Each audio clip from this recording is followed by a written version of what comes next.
দুর্বৃত্তদের মধ্যে যারা ককটেল বাসে আগুন দেওয়ার চেষ্টা করবে তাদের গুলি করার নির্দেশ আমার নয়, পুলিশ আইনেই বলা আছে বলে জানিয়েছেন ডিএমপি কমিশনার শেখ মোহাম্মদ সাজ্জাদ আলী।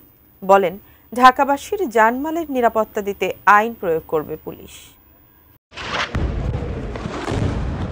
দেশের বিভিন্ন জায়গায় ককটেল বিস্ফোরণ, গাড়িতে অগ্নিসংযোগ সহ নানা ধরনের নাশকতা করছে দুর্বৃত্তরা। এতে পুলিশ সহ সাধারণ মানুষও ক্ষতিগ্রস্ত হচ্ছে।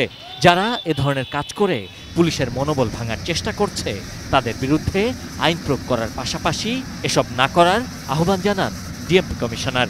দুর্বৃত্তদের জন্য আইন প্রয়োগ করব। আমি আমার ঢাকাবাসী শান্তিতে রাখতে হবে। ঢাকাবাসীর জান ও মালের হেফাজত করার গুরুত্বপূর্ণ দায়িত্ব ঢাকা মেট্রোপলিটন পুলিশের উপরে। বিজলি কেবলসের স্কিন কোটেড ইনসুলেশন আগুন প্রতিরোধী। বিজলি কেবলস, নিরাপদ আজীবন। আইন শৃঙ্খলা রক্ষায় সম্প্রতি ডিএমপি কমিশনার মাঠ পর্যায়ে দায়িত্ব পালন করা সদস্যদের গুলির নির্দেশনা দিয়েছেন। এর ব্যাখ্যা দেন ডিএমপির অতিরিক্ত কমিশনার। মানুষের জীবন এবং জানমাল, সেটা নিজের এবং অপরের, আনলফুল অ্যাসেম্বলিকে ডিসপার্স করার জন্য যাবজ্জীবন প্রাপ্ত এবং মৃত্যুদণ্ড প্রাপ্ত কোনো আসামির অ্যারেস্ট এক্সিকিউট করার জন্য এই তিনটা ক্ষেত্রে ফায়ার ওপেন করা যাবে। মব নিয়ন্ত্রণে পুলিশকে যেভাবে বাধা দেওয়া হচ্ছে তা কখনোই কাম্য নয় বলেও জানান কমিশনার।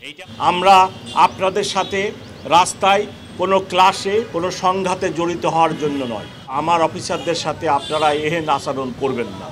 বর্তমান সময়ে সাইবার অপরাধ বেড়ে যাচ্ছে।